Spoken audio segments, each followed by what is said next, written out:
وحده لا شريك له وأشهد أن محمدا عبده ورسوله وأمينه على وحيه وصفيه وخليله اللهم صل على محمد وعلى آله وصحبه ومن تبعهم وسلك نهجهم واتبع أثرهم إلى يوم الدين اللهم إنا نسألك رضاك والجنة ونعوذ بك من سخطك والنار amin ya rabbal alamin. Amma ba'du.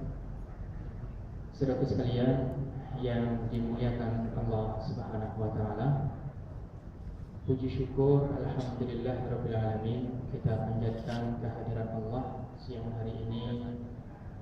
Allah Subhanahu wa taala perkenankan kita semuanya untuk melakukan amal ibadah yang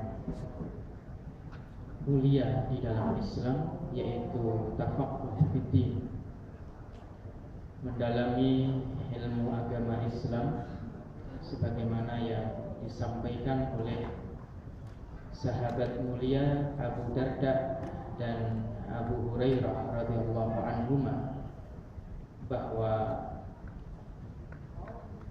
babun fil ilmi ahabbu ilaina min alfi rak'atin tatawwu'an.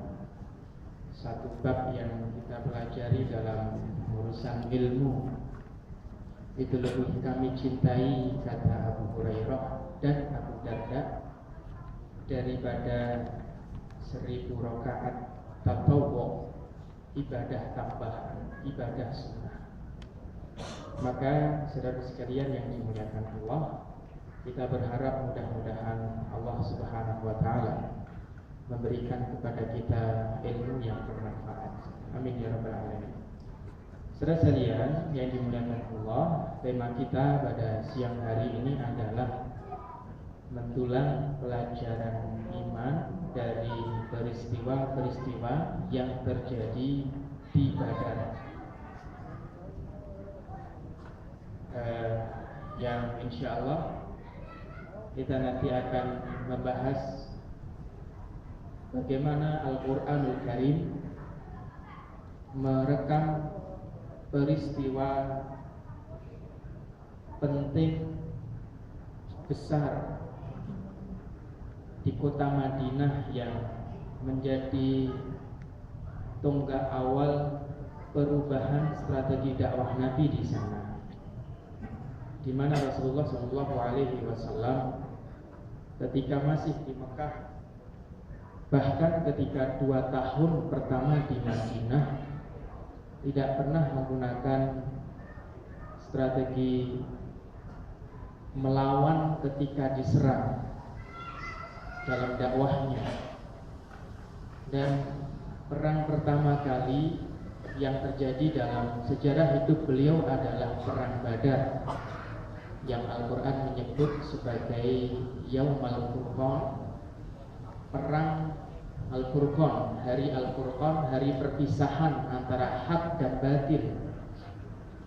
Karena sesungguhnya nanti dalam perang ini Allah Subhanahu wa taala ingin mendidik keimanan para sahabat, dan juga di dalam perang ini nanti tokoh-tokoh besar Quraisy yang Nabi doakan kebinasaan untuk mereka nanti selesai riwayatnya di perang Badar ini, ya, sehingga mereka yang selamat di perang Badar rata-rata nanti pada akhirnya akan masuk Islam.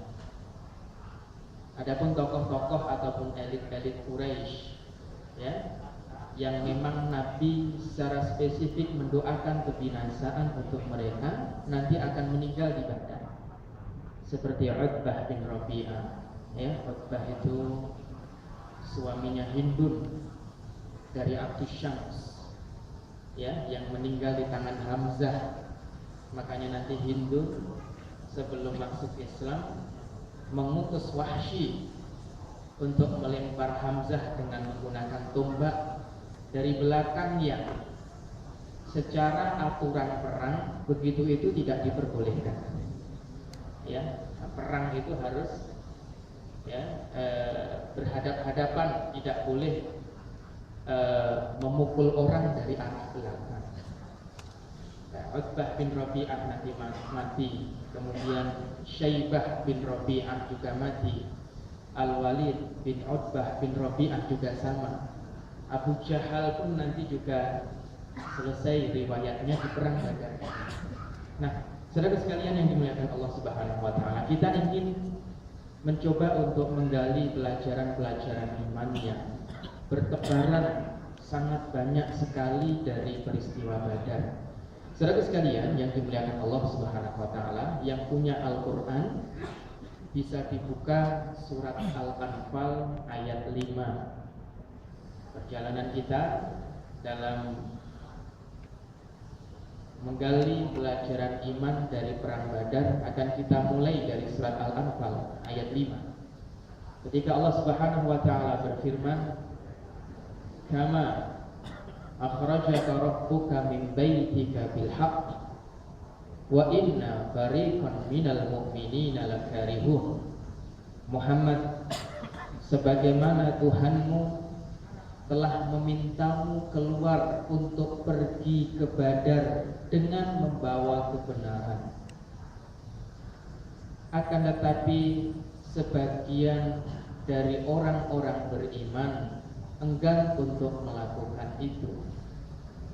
Enggan karena sebagian dari orang beriman mengukur bahwa secara kekuatan militer pasukan Madinah ini belum selevel pasukan Quraisy.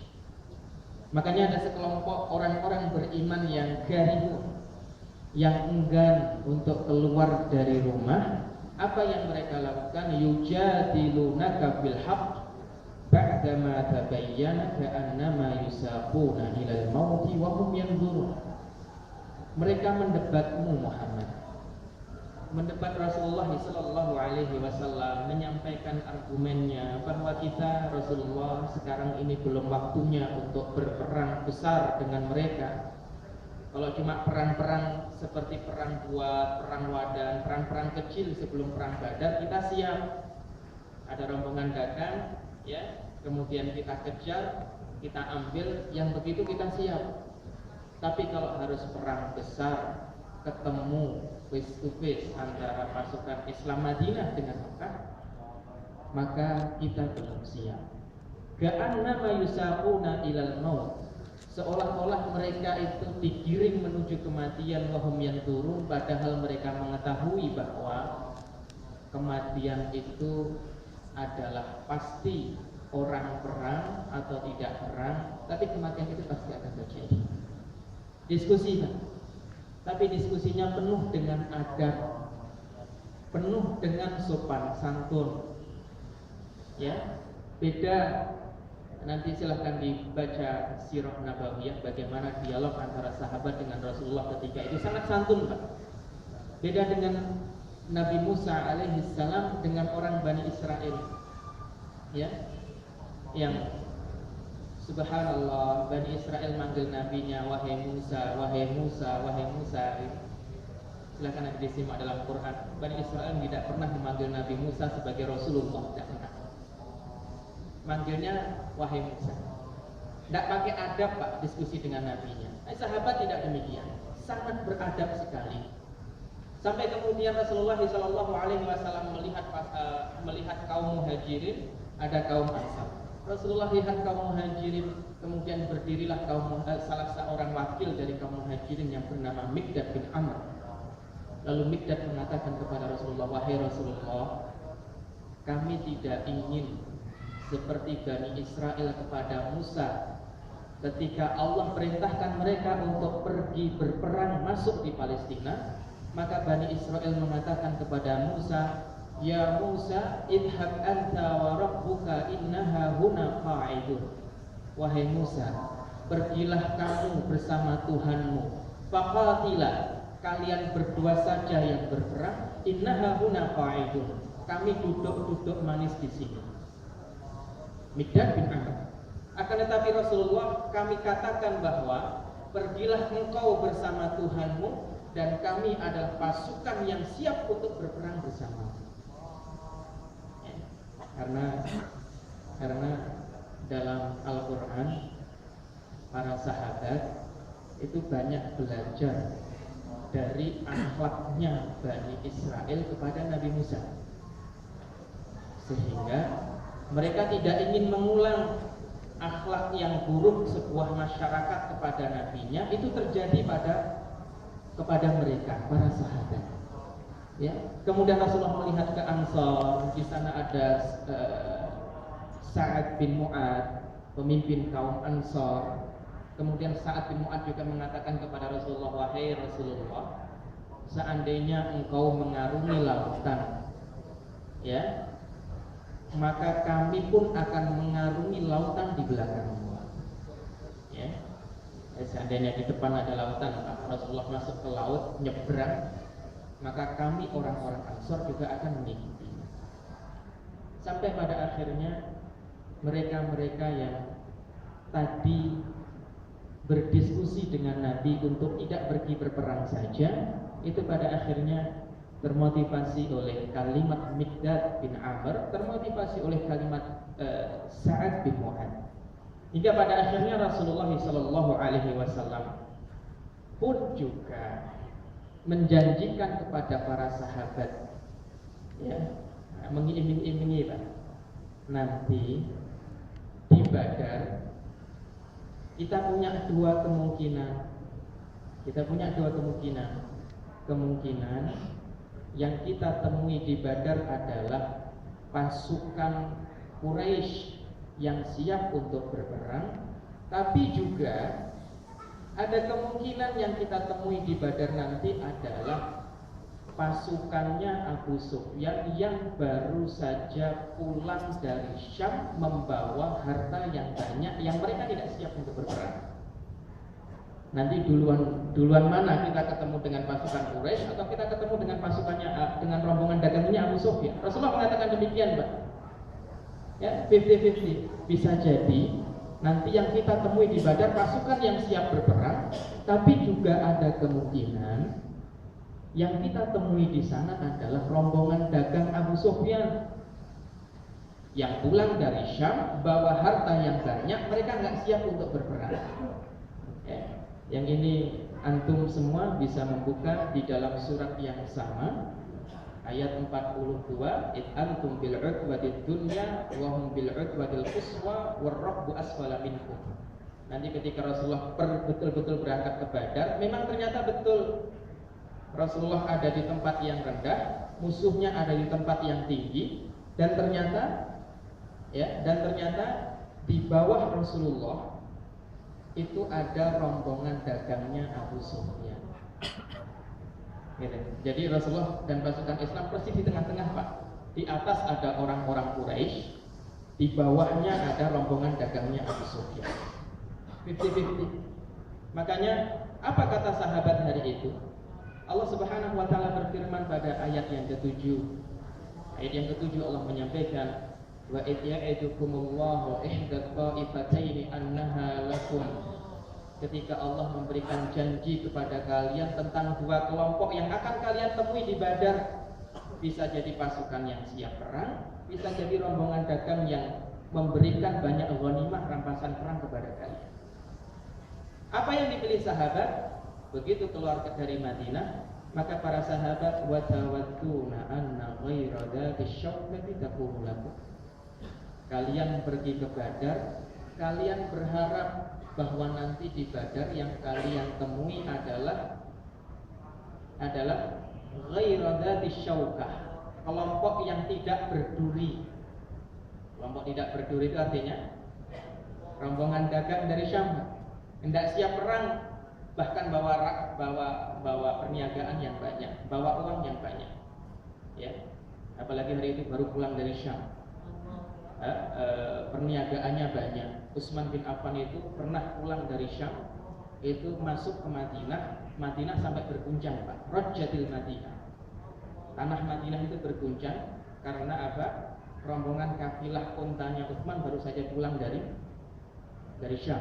Di dalamnya ada uang, di dalamnya ada perniagaan, banyak sekali. Yang diinginkan oleh sahabat ketika pergi ke Badar adalah mudah-mudahan di sana nanti ketemu rombongan dagangnya Abu Sufyan. Jadi tidak terjadi pertumpahan darah, gampang, ya. Akan tetapi ternyata Allah Subhanahu wa taala punya rencana lain. Wa yuridullahu ayyuhiqqal haqqa bi kalimatihi wa yaqta'a dabiral kafirin. Tapi ternyata Allah itu ingin menegakkan yang benar itu benar dan memutus ekornya orang-orang kafir. Ya, Allah ingin menegakkan yang benar-benar lewat perang Badar ini. Allah ingin menegakkan yang benar-benar, yang batil itu batil. Maka kira-kira apa yang Allah pilihkan? Apa yang ditemui pasukan Islam ketika di Badar? Rombongan dagangnya Abu Sufyan atau pasukannya Abu Jahal yang siap untuk berperang? Pasukannya Abu Jahal yang siap untuk berperang. Begitu tahu bahwa yang lebih dekat dengan pasukan Islam adalah pasukannya Abu Jahal yang siap untuk berperang, maka saudara sekalian yang dimuliakan Allah, ayat 9 Rasulullah SAW berdoa begitu panjang di malam hari, malam perang Badar. Rasulullah SAW berdoa, "Id tastaghithuna rabbakum fastajaba lakum." Ketika kalian bermunajat minta tolong kepada Allah, fastajaba lakum, lalu Allah pun mengabulkan doa kalian. Ada yang sudah pernah belajar bahasa Arab, fungsinya fa itu apa? Fa artinya apa? Maka atau lalu, ya. Fa dalam bahasa Arab itu menunjukkan sebuah urutan tanpa jeda. Fa itu urutan tanpa jeda. Jadi kalau ada A masuk, tepat di belakangnya A ada B, maka A, Fa, B, A lalu B. Beda dengan thumma. Thumma itu kemudian, urutan tapi ada jedanya. Ayat 9 antara doa Nabi dengan dikabulkannya nggak pakai jeda. Istastaghithuna rabbakum, ingatlah ketika kalian minta tolong kepada Tuhan kalian, fa, dan seketika itu juga permohonan pertolongan kalian dijawab oleh Allah. Ya, apa yang dilakukan Nabi pada malam itu? Rasulullah SAW membaca doa, ya, Allahumma anjis ma wa'adtani. Ada dalam Sahih Muslim. Wahai Allah, ya, tepati apa yang telah Engkau janjikan kepada saya.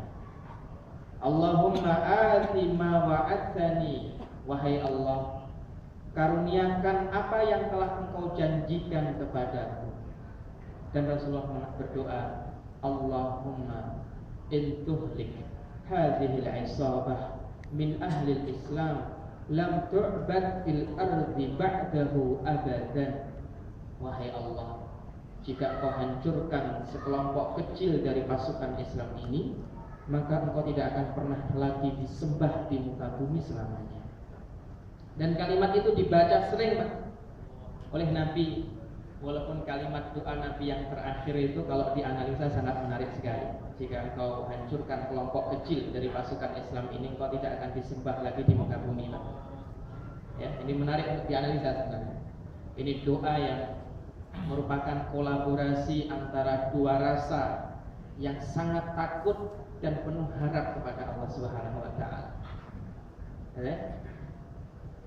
Sampai Rasulullah SAW dalam riwayat disebutkan membaca doa itu, ya, dibaca, diulang. Abu Bakar di belakangnya ikut, gitu ya. Kemudian Rasulullah angkat tangan tinggi-tinggi dalam munajatnya sampai selendang beliau jatuh. Lalu Abu Bakar mengingatkan Rasulullah, wahai Rasulullah, sudah cukup engkau meminta kepada Tuhanmu, sudah cukup itu. Tapi Rasulullah Shallallahu Alaihi Wasallam tetap berdoa, ya, tetap berdoa. Kemudian apa? Allah Subhanahu Wa Taala kabulkan doa itu, dengan sangat cepat. Apa bentuk pertolongan Allah? Anni mumittukum bi alfin minal malaikati murdifin. Aku akan mengirim untuk kalian 1000 malaikat yang berbondong-bondong. Saudara sekalian Subhanahu wa taala, kalau antum membaca tentang seperti apa penciptaan malaikat Jibril,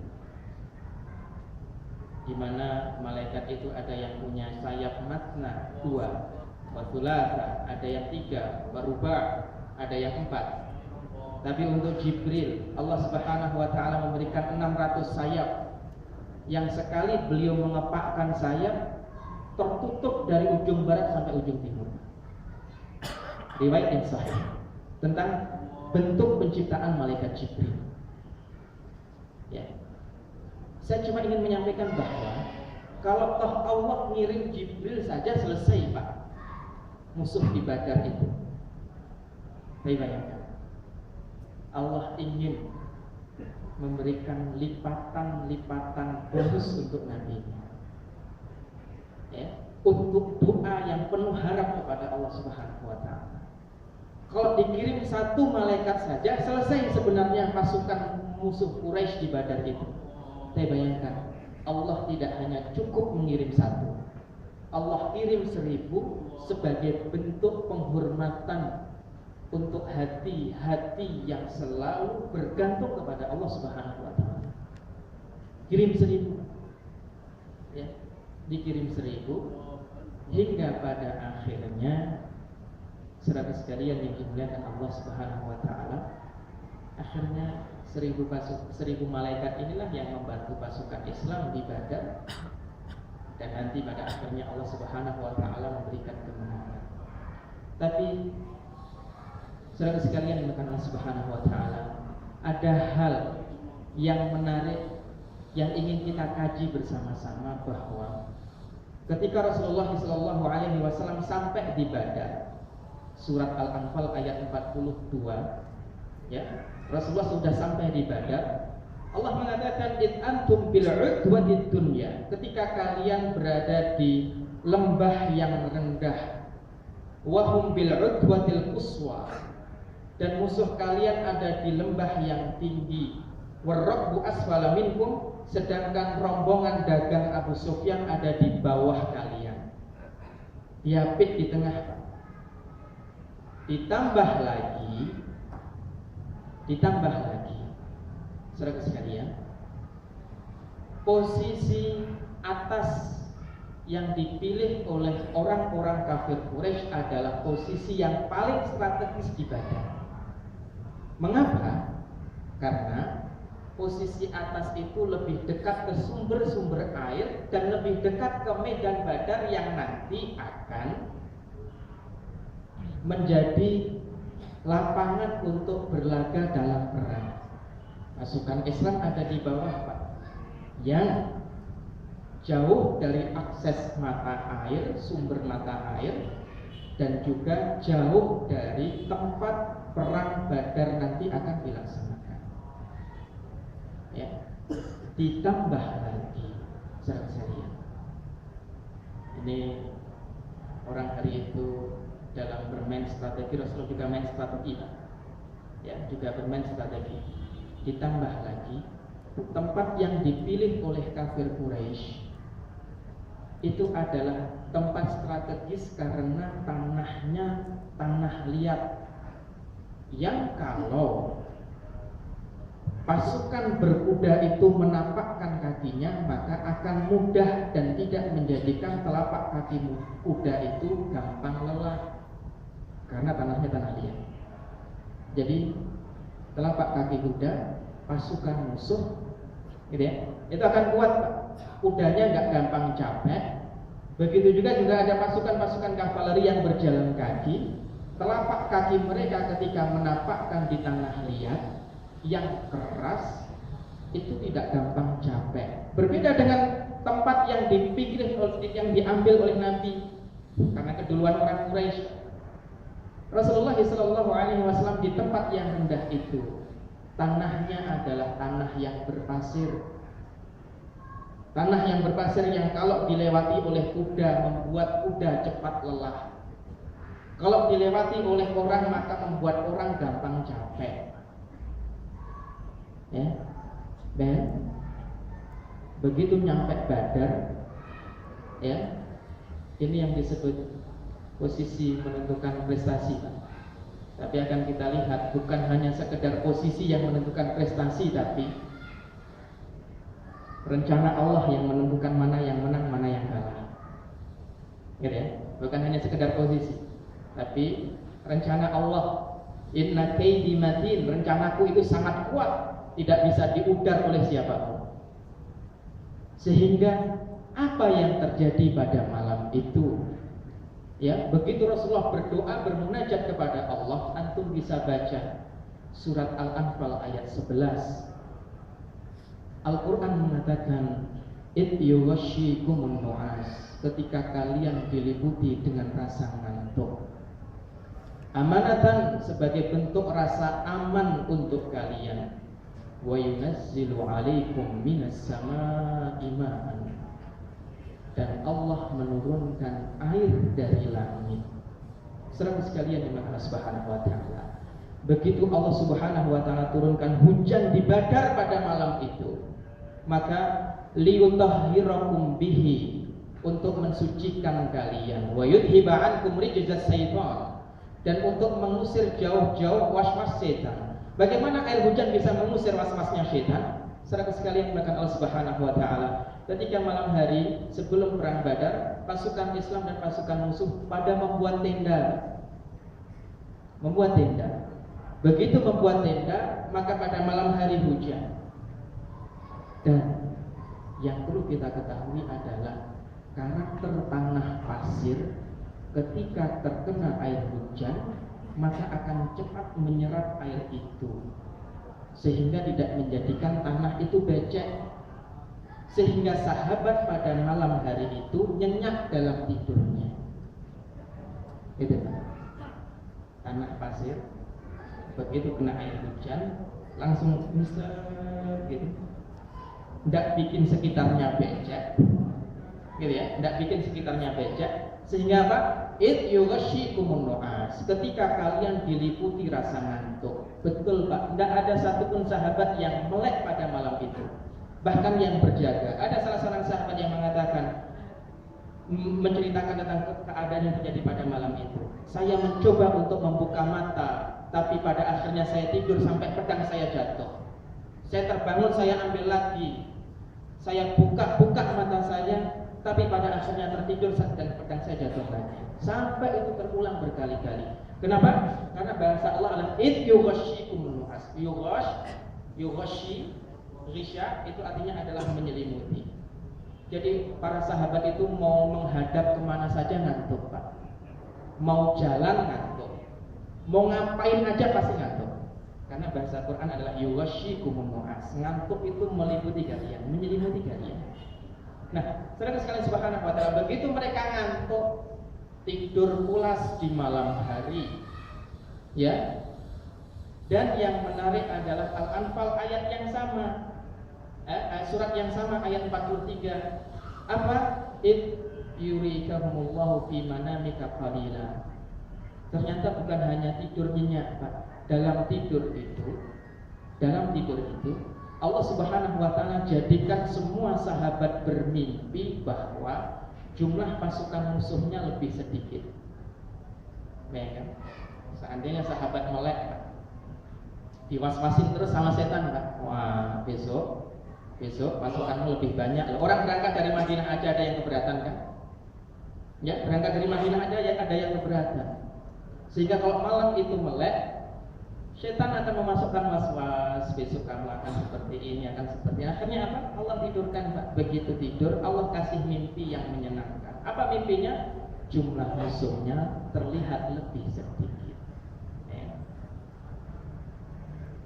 Baru kemudian saudara sekalian Allah Subhanahu wa taala, pada saat yang sama umat Islam bisa tidur nyenyak, maka pasukan Quraisy tidak ada yang bisa tidur karena tanah mereka adalah tanah liat yang begitu kena hujan becek, air masuk kemana-mana, ya. Kemudian tanah sekitar juga becek. Kalau sudah seperti itu, bagaimana kemudian bisa nyenyak untuk tidur? Begitu mereka tidak bisa tidur, bagaimana bisa menyimpan tenaga untuk berperang di esok hari? Nah, saudara sekalian subhanahu wa ta'ala, kemudian Allah mengatakan wa yudhiba ankum rijzas syaitan wa liyarbita ala qulubikum. Dan hujan itu Allah turunkan untuk menyatukan hati kalian. Wa yuthabbita bihil aqdam, dan untuk mengokohkan telapak kaki kalian dan mengokohkan telapak kaki kuda-kuda kalian.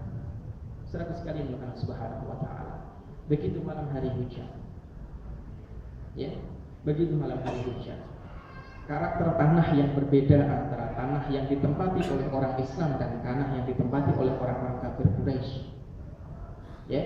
Kemudian hujan itu yang menjadikan tanah pasir menjadi padat, Pak.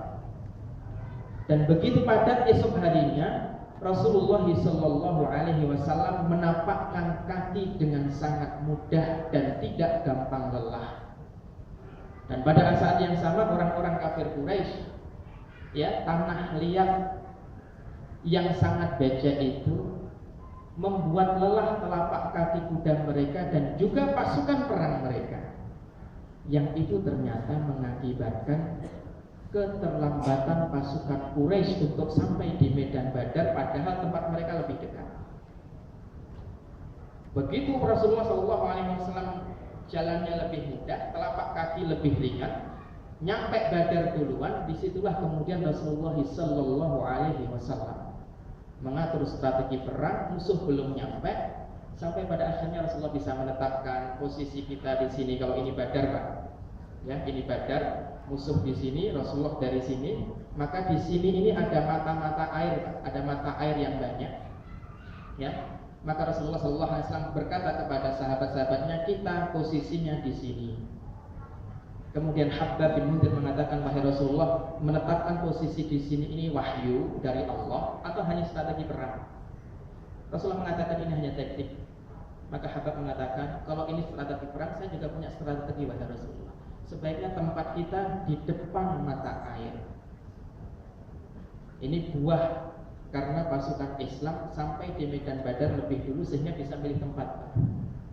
Ya, ini tempat. Akhirnya mata air itu tepat berada di belakang pasukan Islam, musuh ada di sini, sehingga pasukan Islam kalau haus mudah untuk mengakses mata air, musuh kalau haus kesulitan untuk mendapatkan mata air. Dan itu yang kemudian menjadikan pasukan Islam menang di perang Badar.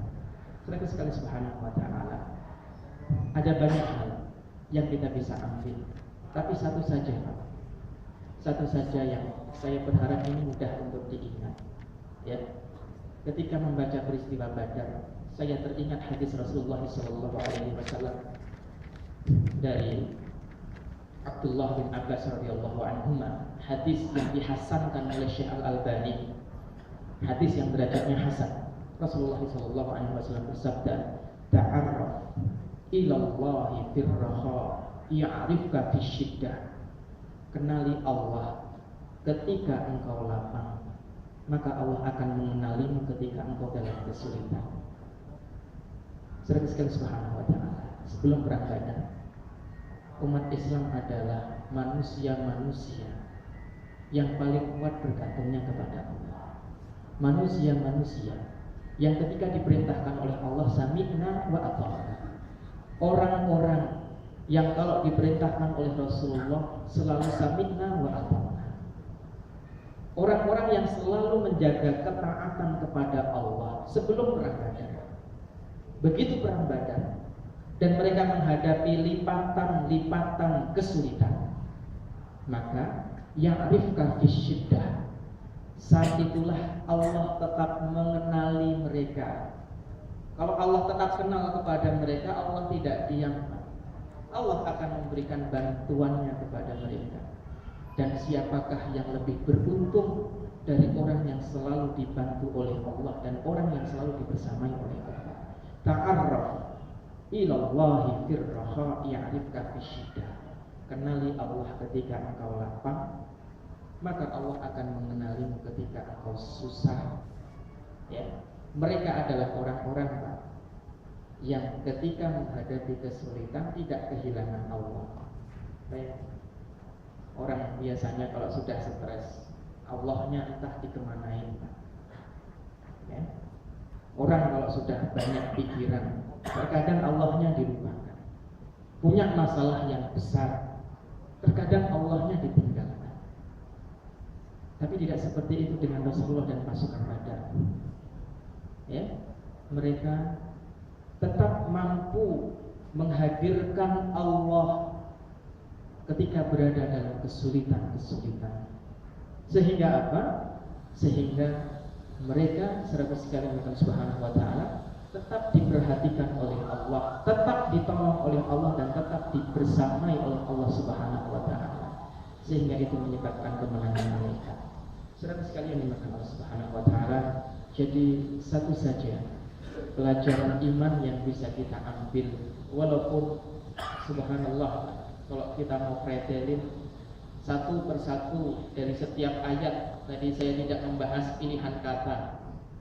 Kalau pilihan kata dalam Quran kita urai dalam menceritakan peristiwa Badar, ya, mengapa Allah Subhanahu wa taala menggunakan kalimat wa yuthabbita bihil aqdam. Mengapa Allah Subhanahu wa taala menggunakan kalimat liyarbitu ala qulubikum, untuk mengikat hati-hati kalian? Bagaimana korelasi antara air hujan dengan hati yang bisa terikat, Pak?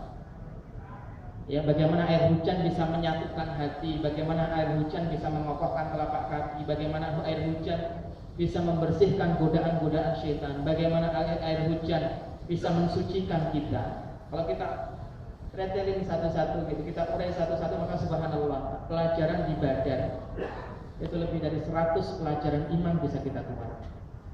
Tapi satu saja bahwa pasukan Badar adalah pasukan yang tidak pernah meninggalkan Allah dalam keadaan seperti apapun. Maka Allah pun senantiasa ingat pada mereka dan Allah pun senantiasa membersamai mereka. Wallahu a'lam bishawab. Demikian saudara sekalian yang dimuliakan Allah Subhanahu wa taala. Mudah-mudahan bermanfaat. Hadanallahu wa iyyakum ajma'in. Subhanallahumma wa bihamdika asyhadu an la ilaha illa anta astaghfiruka wa atubu ilaik. Assalamualaikum warahmatullahi wabarakatuh.